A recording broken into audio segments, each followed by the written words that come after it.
This is a poem regarding a Japanese legend, Sadako Suzuki, who folded white cranes.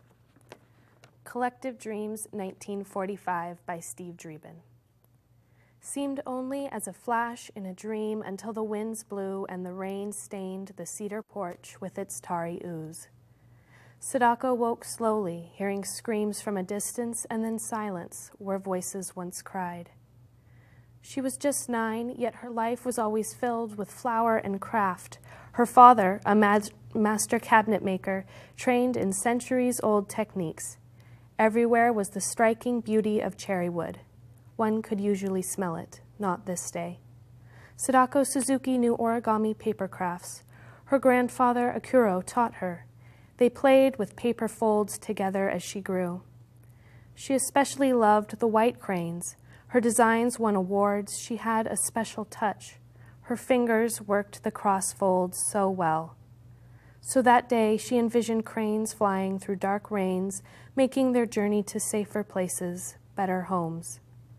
So at 9, she began folding her loving paper cranes until she folded 200. Then she slept. Another day, she folded another 200. Her goal was 1,000 cranes, something which came to her in images. Her body remained whole on the outside yet, so many winds blowing and blackened rains pounding the rooftops. She folded cranes for another year until her hands refused to fold another. She constructed 644 cranes, and then the sickness took her with the last cranes folded. The children that were left loved her and folded the paper cranes until they reached 1,000 structures, 1,000 snowy paper cranes folded to perfection. At every ceremony in Nagasaki for the next 68 years, a Sadako paper crane was brought to the memorial for all the beautiful beings taken in the horror. Sadako Suzuki made the most graceful cranes ever presented at the memorial. Her folded paper designs filled the garden grounds with an enormous peaceful light, a crane for Nagasaki, her cranes for the lost.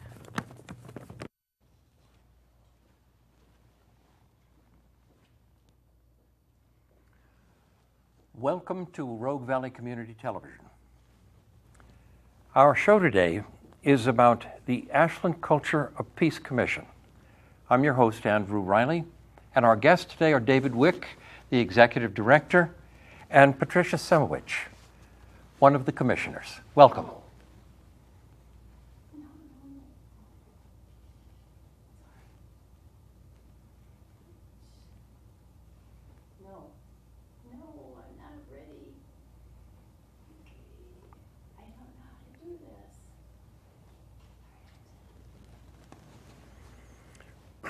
David, Patricia, would you like to comment on this poem, Collective Dreams? How does it represent the culture of peace? Well, for me, it represents the culture of peace through the image of the child folding origami cranes with the perfection and the commitment that I think of as the Japanese culture. And even though she's a young child of 9, her intention was to do this as a way of showing her passion for peace. And there's this deep sadness to the poem because she doesn't live long enough to realize that eventually there was peace in her country. Yeah, just if I might add, the peace crane, the idea of the folded origami, is utilized today at the International Day of Peace, which is the United Nations International Day of Peace, is September 21st, around the world, which are hundreds of millions of people are involved in, and many work where they create peace cranes, which are the same, origami, and many children around the world still do that. And several years ago, probably 7 or 8 years ago, the Peace Choir from Ashland went to Japan for a Nagasaki celebration. and they brought 1,000 cranes. That's lovely. Was presented to the. You know, I actually have seen an American English teacher that I worked with in Saudi Arabia. He could do those origami cranes, and he made one for each day that he was teaching over there. And I think after a year, he must have had 365 cranes, but every day dutifully he made one. So There's something about hypnotic about being committed to continuing what the goal is there. well, he certainly was, and I'm very glad to learn. I mean, that was quite a moving poem. Yes. Very powerful. Well, David, can you explain to us the proclamation for the Ashland Culture of Peace Commission? What exactly is this proclamation? Can you talk to us about that? Yes, the Ashland Culture of Peace Commission, it's new. It is only since September 21st when it was launched. We'll see some pictures in a while about that launch. But it is new here in Ashland, and actually it is unique in our country and in the world from that standpoint. Now, we can talk about that further. But it goes back at least 2+ years of work here in Ashland with the numbers of people, including Patricia, Herb Rothschild at Peace House, Eric Sirotkin, with the Ubuntu Works Peace Education Program, and a number of other people. And we also worked with the City Council over this time and met with the individual council members and with Mayor Stromberg, and then we met with them as a whole group, helping them promoting the idea of creating a Culture of Peace Commission. And that was a focus, to create a Culture of Peace Commission. And part of that was helping them understand what is a culture of peace, or the potential of a culture of peace. And the City Council and Mayor created a proclamation, which is really making a statement about here in Ashland that we value and want to see the evolution of a city of culture of peace. And I'll read it briefly here. It really is quite wonderful. It says, Ashland aspires to be a city marked by mutually respectful and caring relationships among all its residents and between its residents and the natural environment on which we depend. In sum, we wish to manifest a culture of peace. The past efforts of its residents have established a strong sense of community and an attentiveness to our natural environment. To maintain and enhance those relationships, we face our present challenges and prepare to handle future challenges, which will require conscious, continuous, and concerted efforts on the part of the entire city. Such efforts begin in daily practices of Ashland's businesses, professions, educational institutions, and religious, civic, and arts organizations, as well as the work of the City of Ashland government. Mobilizing our community to develop a culture of peace may be furthered by representative body that holds the vision, is alert to the challenges in its actualization, and is knowledgeable about the resources Ashland possesses. Now, therefore, the City Council and Mayor of the City of Ashland strongly encourage residents to work toward development of a culture of peace community and pledge to lend appropriate encouragement and to support to that effort. That was in March 17th of this year, 2015. So it's really taking a stand of saying, this is a value, this is something we want to see happen. Well, it reminds me of why I decided to relocate to Ashland. I'm a fairly new resident. And because hope is a moral obligation, let's hope that perhaps the City Council of Austin, Texas will do something similar to this. Sure, amen. Miracles do happen. We're hoping to be a model. I think it certainly, it's going to be cities like Ashland that pave the way for things like that. I think you have some slides that you want to show us, some pictures. Would you like to start those? Certainly. We had a launch, which is the beginning introduction of the Ashland Cultural Peace Commission and the commission members. We have amazing people who have stepped up and said yes to being part of this commission, including Patricia, who has a long history as an educator. And yes, we can go ahead and take a look at them. And so right here is Mayor Stromberg began our evening with a welcome. He read the proclamation, actually. They were quite proud of the proclamation. So that's Mayor Stromberg. And these are a number of the various commissioners right here. And so we have about 15 commission members.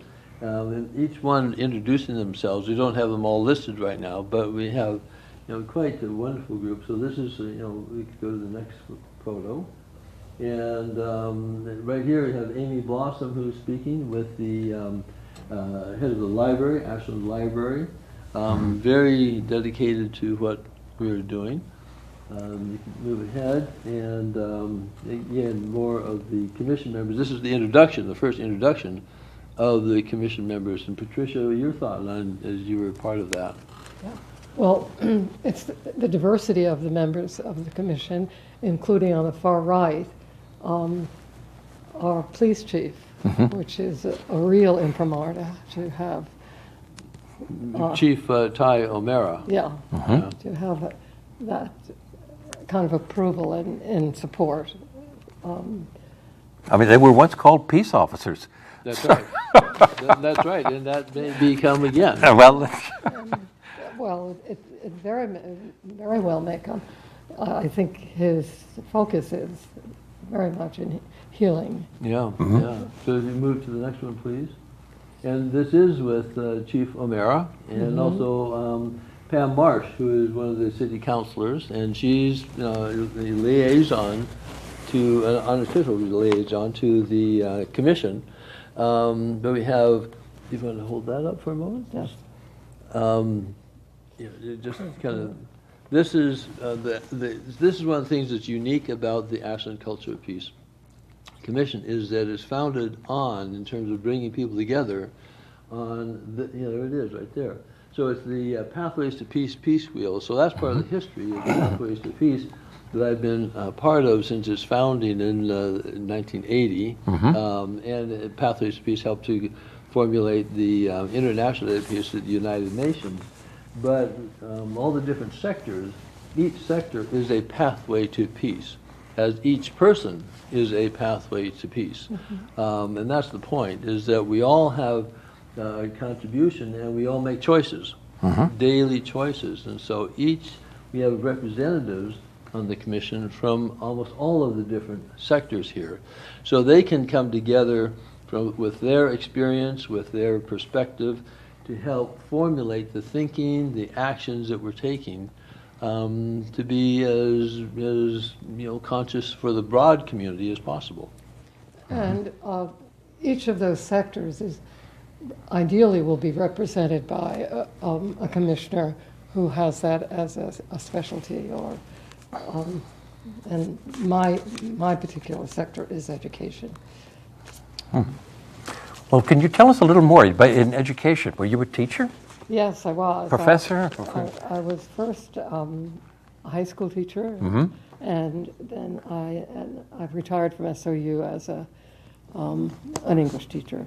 Yeah, English instructor. So I have a feeling for a wide spectrum of students, and our intention is to develop peace building in the schools, starting with K through 6, middle school and high school, and we would like very much to involve college students in developing curriculum for the grades.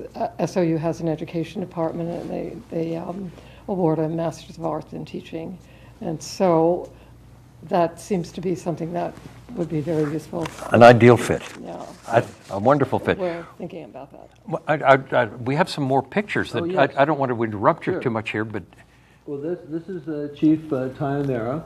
That was part of his introduction. And I'll tell you what, he comes to our commission meetings and has a tremendous amount of care for the community, and really sees this as, you know, he and his police department have an important role in our culture, in our society. But he really sees that the effectiveness is in a strong community relationship, and is really looking at how, through the lens of peace building, what does that mean for the police presence? Because they need we need to have laws and ordinances and so on, but how to do it as consciously as possible, with compassion, but still holding accountability. So it's wonderful to have him as part of our commission members. Anything else? Yeah, well, this is with Steve Dreeben, who's the director in the control room there. He's reading the poem that we just heard at the beginning of this program, and with Kathy McKibben, who's playing the cello, accompanying that. And she's also a commissioner. Right. So just to continue with our event here, so it was a fabulous. The energy was fantastic. So we had the the Dancing People Company. They created a special program, dancing program for this launch. Dance. It was a world premiere. And so do you want to talk about Maisie? Yes. This is an actor from OSF, and she came to show the sort of magic, the magic of our existence, the magic of peace. She was very entertaining and sparkling. I mean, she added a great deal. She was the Oracle, Right. in one of the productions at Oregon Shakespeare Festival. She was fabulous. And this is with Maisie, Irene Kai, and myself. And right in the center there is the flame, the candle. And this is a flame, this is an incredible story that came from the World Peace Flame Monument in Wales. That Irene, by, quote, serendipity or accident, turned right into, and there's this flame that she then brought back here to Ashland, so it is part of this commission. And actually, that's one of we have 4 projects with the Culture Peace Commission, one being with education, focused on the educational realm. The other is working in a creative, in broader way, working with the traveler, street people concern, homeless concern here in the community. Another is engaging all the other organizations in the community who are contributing right now to a culture of peace entity, community. And the other is to create an Ashland culture of peace, Ashland Peace Flame Monument, which would really be, and we have one of the images here, which is, and then might have one, there it is, right there. So have a monument that has, there's only several in the world, and have a Peace Flame Monument here, which is really stands as a symbol, but also really is a strong statement branding Ashland in this region as a center of peace, as a home of a culture of peace. And so this is an important, not a symbol, but also can be an economic draw, bringing people here, because there is peace tourism, which is a growing part in the world. Well, how refreshing. Yeah, well, it's true. It is happening. I'll tell you. Could you, while I think of it, could you speak a little bit about the United Nations Proclamation of 1999? I don't want to take too much time from your photos, but just basically, or maybe we'll finish that and then you could speak of the proclamation. So this is again part of the launch, and we had community groups who are aligned with the culture of peace. and who were there talking with the people who were joining us from the community. It was fantastic. It was a great high energy sharing of.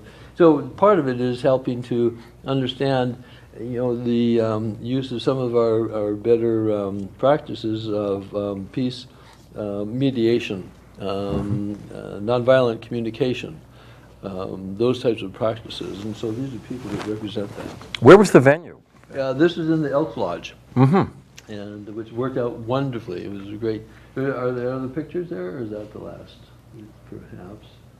Well, maybe that's it. But going back to the United Nations, and this is where. Oh, okay. Yeah. Well, this is There's your set. Right. We're very familiar with the United Nations, but the Pathways to Peace was one of the first organizations in the '80s to be talking about a culture of peace. And what we're talking about is how do we move, consciously from the culture of violence and war, unfortunately, that we live within in the world. We're blessed locally to have relative peace, and where we are, we're very blessed. But how do we move to a culture of peace? And what is that? And that is part of the conversation that began in the United Nations and in 1999 was a resolution, unanimous resolution for a program of action for a culture of peace. I think might be it there. And one of the key lines there is, a culture of peace is a set of values, attitudes, traditions, and modes of behavior and ways of life. From the proclamation. It's quite long, but sure. But that laid the foundation, and this is engaged worldwide. But there's not many cities who have really engaged in a culture of peace in this way and creating a commission. That's where this is unique, using the peace wheel as bringing people together, having the foundation of a culture of peace as a foundation for a commission, and this relationship that we have with the city council. And so, Patricia, your thoughts? Well, you've just answered my next question. Oh. You answered what is Ashland, what is the local doing, and you've just answered that. So lovely. Perhaps both of you could comment on this. How does the Ashland Commission, Ashland Culture of Peace Commission, how was it incorporated? How does it realize its goals, etc.? And either of you could comment on that. Let me, if I may. Sure. This is. We have a wonderful community of people who are really drawn and working on this, and this is the result of some of the recent work of definition. So we have basically it's a world that works for all. The Ashland Culture of Peace is a community-wide movement dedicated to transforming our attitudes, behaviors, and institutions into ones that foster harmonious relationships with each other and the natural world.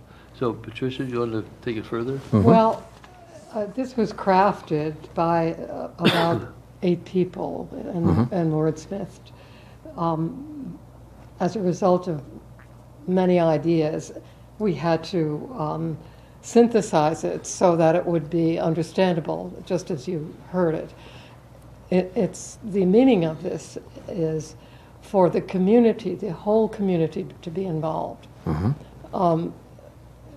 All factions of the community who have an investment in transforming attitudes and behaviors and institutions so that there's harmony with us, amongst us and with the natural world that surrounds us, primarily the environment.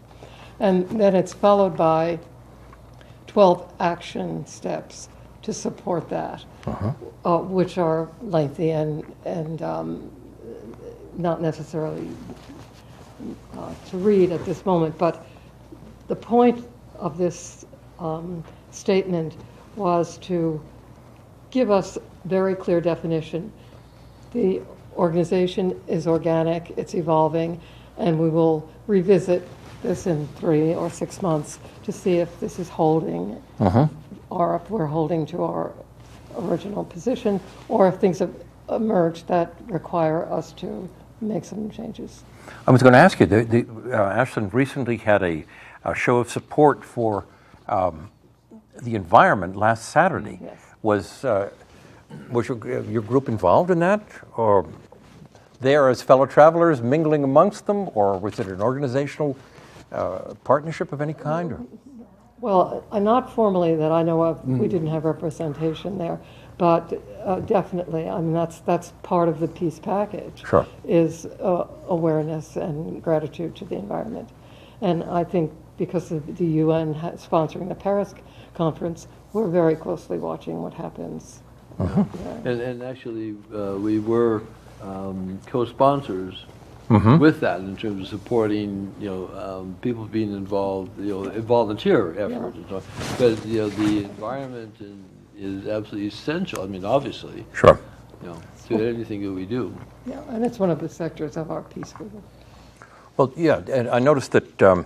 So you have been involved in the in wanting to protect the environment through, the launch of the Climate Challenge. Briefly, can you tell us a little bit about that? Launch of the Climate Challenge and how ACPC related to the environment and to the Paris talks. You've told us a little bit. Would you like to add anything to that? Well, what I'd like to add really doesn't have to do with the Ashland culture of peace. Maybe my imbibing the Ashland culture of peace will help me understand this a little better. But our president represented us very well with the Indian president and made this enormous pledge to give several $1 billion. But his Congress wasn't very supportive, and that's pretty heartbreaking. Now, I think it will move forward in some way anyway, but I think it was quite humiliating. It is moving forward. Two steps forward, one step back. Two steps forward. We've got to be patient. We're about out of. If I also may mention that what we're doing now, we're looking at things now that we can do, real work now, but also it's laying the foundation, it's planting the seeds for future generations. That's what it's really about. For our children, children's children, 7 generations, and that's what what we can do now to help the culture of peace evolve into its fullness. I think that's a fine note for us to end this particular show. Thank you both very much for being with us. It's been an education for me, and I'm very proud to know you. Thank you. Keep the faith. Nothing could be better than You got that. it. Thank you. Great to be here. Okay.